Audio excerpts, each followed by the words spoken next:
নমস্কার বন্ধুরা, আজকে একটা মাছের প্রিপারেশন দিয়ে ব্লগ শুরু করছি।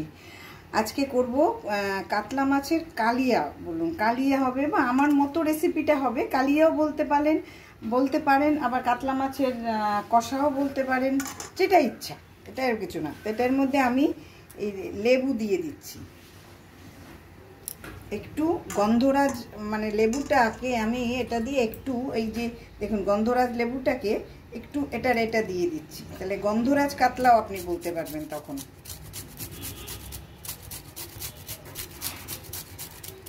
এটা একটু ঘষে দিয়ে দিলাম, আর নামানোর আগে যদি এটা একটু দিয়ে দিই তাহলে আরেকটু গন্ধ আসবে। দেখুন কি সুন্দর স্মেল বেরিয়েছে। বেশি দিলাম না কিন্তু, আর একটু পরে আবার দিয়ে দেবো একদম নামানোর সময়। এটা দিয়ে দিলাম। এরপর একটু আমি হলুদ দেব,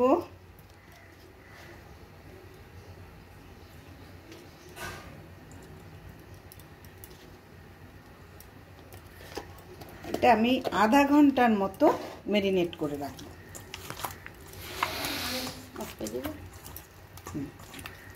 ভালোই তো। দেখুন একটু লবণ দিলাম, আর শেষে দেব একটু তেল, খুব বেশি না, একটু তেল দিয়ে আমি এটা ম্যারিনেট করে রাখছি। আধা ঘন্টা রাখবো, তারপর সে রান্নায় যাব।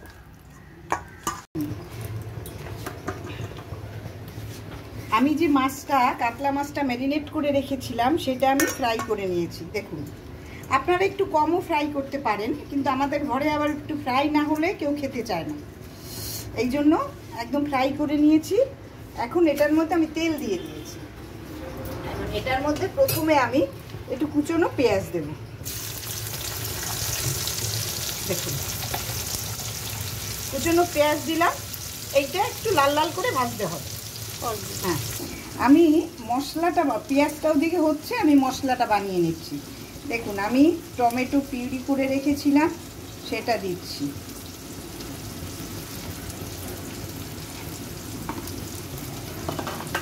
এটা হলো আদা জিরে আর ধনে বাটা, এটা দিলাম। আমি গুঁড়ো ইউজ করি না সাধারণত।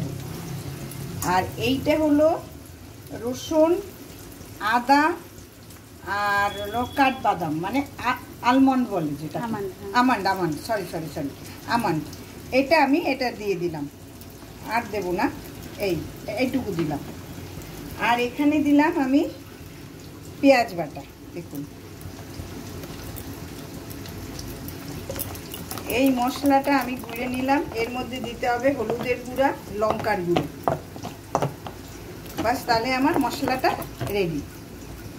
এটার মধ্যে আমি ওটা দিলাম, গরম মশলা দিলাম, বড় চামচের 1 চামচই হবে।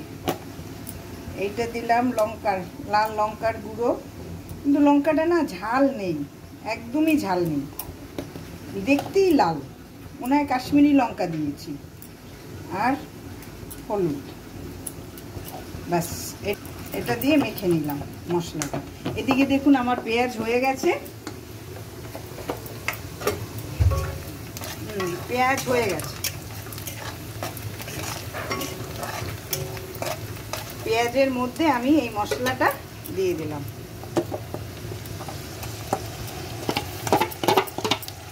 এটা মিনিমাম আপনার 3-4 মিনিট, ম্যাক্সিমাম 5 মিনিট, নাহলে 3-4 মিনিট আপনার লেগে যাবে এটা হতে।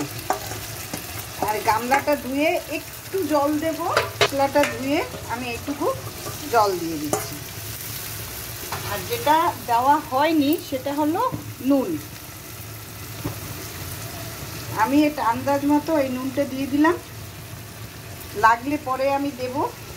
আর যেহেতু এর মধ্যে আমি দিয়েছি তোমার টমেটো দিয়েছি আর কাজু দিয়েছি, যার জন্য ব্যালেন্স করার জন্য একদম অল্প মিষ্টি দেবেন। এইটুকু আমি মিষ্টি দিয়ে দিলাম, ব্যালেন্স করার জন্য একটু মিষ্টি দিলে রান্না ভালো হয়।